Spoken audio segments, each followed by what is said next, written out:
रूस ने नाटो पर ड्रोन बमों से भयानक हमला किया।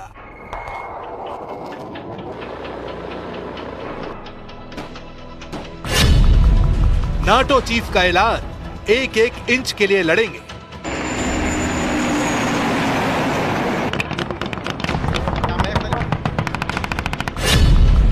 पुतिन की धमकी, पूरा यूरोप बना यूक्रेन।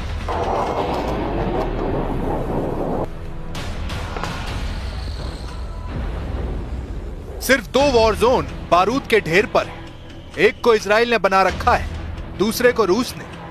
मगर इनका ताप तमाम मुल्कों की तकदीर का फैसला करने वाला है।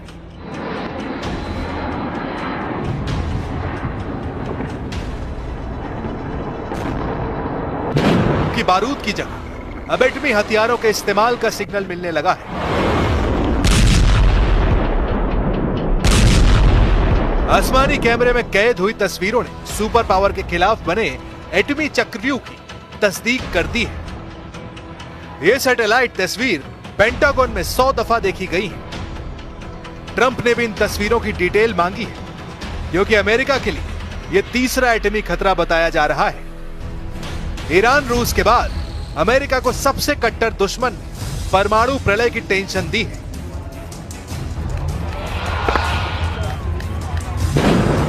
ईरान, रूस और चीन एक ऐसी टीम बना चुके हैं जिसकी काट ट्रंप के पास नहीं है।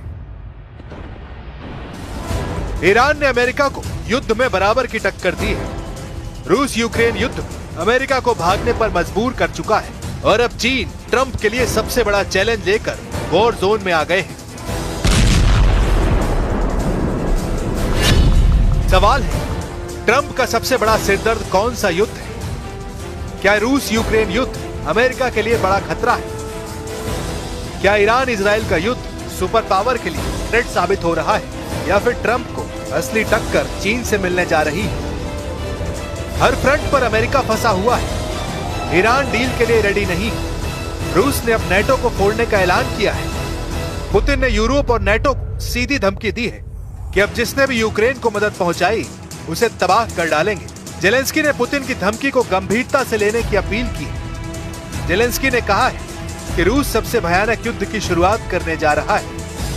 Маємо інформацію від розвідки щодо підготовки Росією нового масованого удару. Будь ласка, зважайте на повітряні тривоги, бережіть життя. Наші служби оперативні, підготовлені, повітряні сили та інші захисники неба. रूस यूक्रेन युद्ध का विस्तार यूरोप तक होता दिख रहा है। रोमानिया में फटे ड्रोन बम से नेटो चीफ भड़क गए हैं। नेटो से पुतिन के टकराव का एपिसोड देखने से पहले चलते हैं चीन के उस बंजर बियाबान में, जहां की सैटेलाइट तस्वीरों ने सुपर पावर की धड़कनें बढ़ा दी हैं। चीन ने शिनजियांग के रेगिस्तान में एक विशाल मिलिट्री कॉम्प्लेक्स तैयार किया है। सैटेलाइट तस्वीरों से पता चला है कि चीन अपने परमाणु गोदाम के पास लॉन्च पैड, बंकर और कम्युनिकेशन नोड्स का विशाल नेटवर्क बना रहा है। चीन ने उस एटमी स्टोर के पास लॉन्च पैड बनाए हैं, जहां सबसे लंबी दूरी तक हमला करने वाली मिसाइलें रखी हैं। सैटेलाइट तस्वीरों की जांच में 80 से ज्यादा नए लॉन्च पैड पुख्ता तौर पर दिखाई दिए हैं। अचानक चीन के बढ़ते मिसाइल लॉन्चर और एयर डिफेंस बैटरी के बेड़े किसके लिए खतरा है, क्या समझना मुश्किल है। रॉयटर्स के मुताबिक सैटेलाइट तस्वीरों में ऐसी सुविधाएं भी दिखाई देती हैं जिनसे इलेक्ट्रॉनिक युद्ध, सैटेलाइट कम्युनिकेशन और कमांड ऑपरेशंस में चीन सर्वशक्तिमान साबित हो सकता है।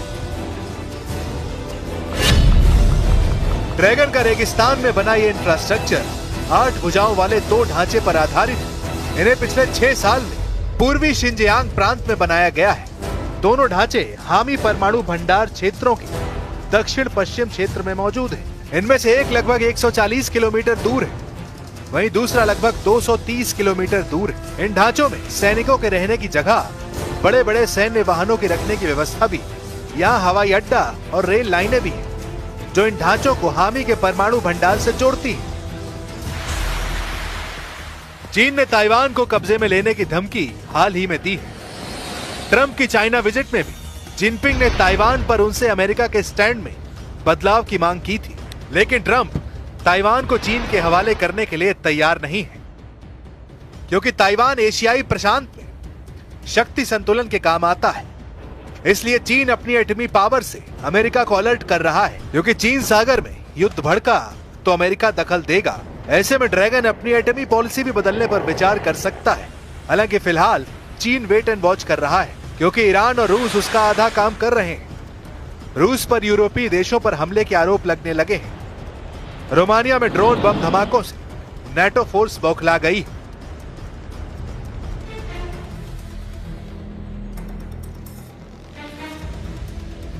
रोमानिया के दक्षिण पूर्वी शहर गलाती में रिहायशी अपार्टमेंट पर रूस से दागा गया ड्रोन फटा है। ड्रोन धमाके में 2 नागरिक घायल हो गए हैं।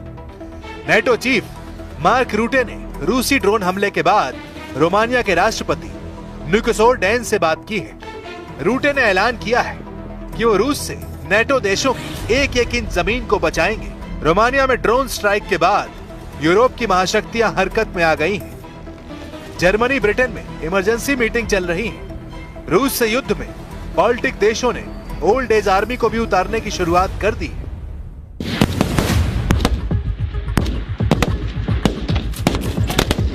पुतिन को रोकने के लिए अब नेटो को बुजुर्गों की फौज उतारनी पड़ रही है। यह है पूर्वी यूरोप में रोमानिया, और यहाँ प्रहोव की एक फायरिंग रेंज में पुतिन को रोकने की तैयारी चल रही है। एक सैनिक को गौर से देखिए। नेटो की दीवार बनने के लिए रोमानिया में अब बूढ़ों को उतार दिया गया है। पुतिन के युद्ध को काबू में करने के लिए रोमानिया की फौज हैरान कर रही है। पुतिन की सेना को रोकने वालों में यह है 55 साल के होरिया एक व्यापारी है। यह है फाचू योनत्स, उम्र 44 वर्ष, बैंक में काम करते हैं। यह है 51 साल की कॉन्स्टेंटिन मार्शल, एक अर्थशास्त्री है। ऐसी पूरी बटालियन तैयार हो रही है। पूर्वी यूरोप का देश रोमानिया नेटो का सदस्य है और पोलैंड के साथ उस पर भी रूस वाला खतरा बहुत तेजी से मंडरा रहा है। Amenințări, atât timp cât e un război la graniță, sigur că există amenințări și e bine să fim pregătiți să descurajăm. Dacă nu te pregătești, ești țintă ușoară. Romania में उस युद्ध की तैयारी चल रही है जिसकी कभी शुरुआत न होने की दुआ पूरा यूरोप कर रहा है। यूक्रेन से होने वाले हर धमाके का खौफ पूर्वी यूरोप में फैल चुका है। जहाँ जहाँ बम फट रहे हैं, जहाँ जहाँ रूस के ड्रोन अटैक का डर फैल रहा है, वो हर देश इस वक्त बहुत बड़े ट्रॉमा से गुजर रहा है। रोमानिया में हुए एक धमाके ने इस ट्रॉमा को कई गुना बढ़ा दिया है। रोमानिया की 2 करोड़ की आबादी बहुत ज्यादा तनाव में आ चुकी है। 17 अक्टूबर को हुए इस धमाके की वजह को लेकर पूरा रोमानिया परेशान है, क्योंकि शुरू में लगा कि ये कोई ड्रोन अटैक है, लेकिन अब तक वजह साफ न होने से कई तरह की बातें सामने आ रही हैं। इसी डर का हिस्सा है कि रोमानिया ने अब अपने बूढ़े लोगों की फौज तैयार करनी शुरू कर दी। सबको एक राइफल थमाई और शुरू कर दी गई निशानेबाजी की प्रैक्टिस।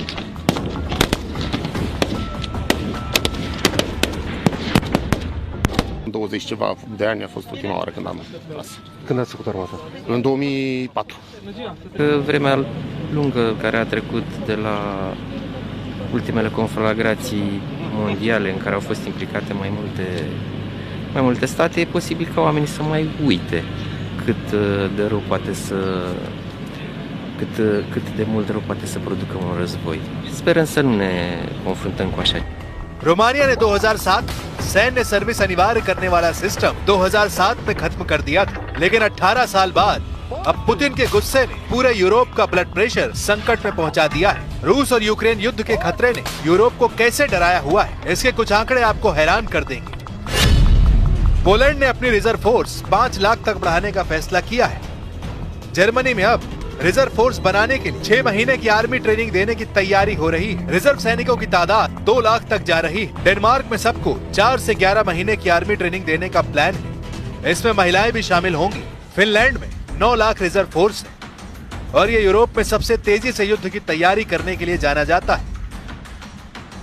नेटो देशों ने 2022 में मैड्रिड में हुई मीटिंग में तय किया था कि रिजर्व फोर्स बढ़ाई जाएगी। पिछले 3 सालों के दौरान नेटो के नेता बार बार मिलते रहे, लेकिन पुतिन के आगे मजबूर नजर आ रहे हैं। पुतिन के खतरनाक हमलों ने इस मजबूरी को कई गुना बढ़ा दिया है। जमीन से आसमान तक नेटो ने अब पुतिन को रोकने के लिए एड़ी चोटी का जोर लगाना शुरू कर दिया है।